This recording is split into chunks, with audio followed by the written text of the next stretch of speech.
Understanding how to relate to people in leadership.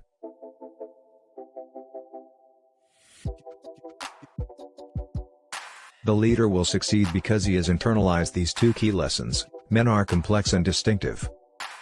Humans react to a variety of traits and thought patterns that define them as men, including ambition, patriotism, love of the good and the beautiful, boredom, self-doubt, and many more traits and thought patterns that go beyond the usual carrot and stick employed by a donkey driver.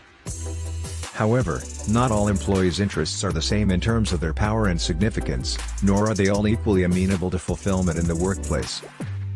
For instance, one man might be essentially defined by a strong religious urge, yet he might find that fact to be completely unrelated to his day-to-day tasks.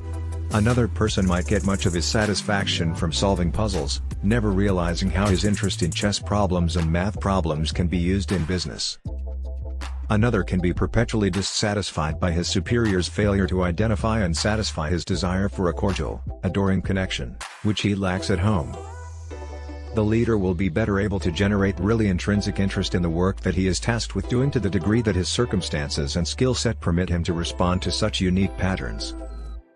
In the end, a perfect organization would have employees at every level reporting to a manager whose domain was small enough for him to get to know the people he was responsible for.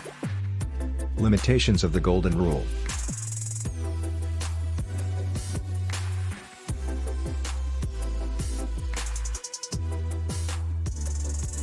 Fortunately, people from the same culture tend to have quite similar primary motivations, and there are certain universal motivational guidelines that really do work quite effectively.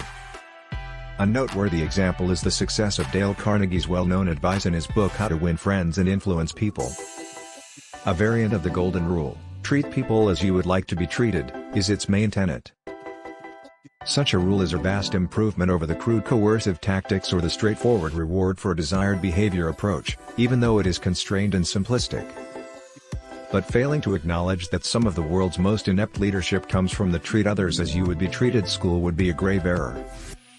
We've all encountered selfless people who genuinely wanted to help others but were absolutely ineffective as business leaders, or possibly even as friends or wives, because they never considered that other people might have different preferences or emotional needs. We are all familiar with the tireless worker who doesn't notice other people's weariness or boredom, the barroom story addict who finds it amusing to regale even the ladies with his favorite anecdotes, and the public service enthusiast who tries to win friends and influence people by providing them with information. Do as you would have done is a cliché, but effective leadership actually calls for greater nuance and insight. Effective leadership requires the leader to appear to comprehend our objectives. He must appear to be in a position to meet their needs, appear to be aware of the effects of his own actions, and exhibit consistency and clarity in his choices. The key word here is seem. It will not matter how capable the potential leader is if we do not recognize him as possessing these qualities. We still won't follow his example.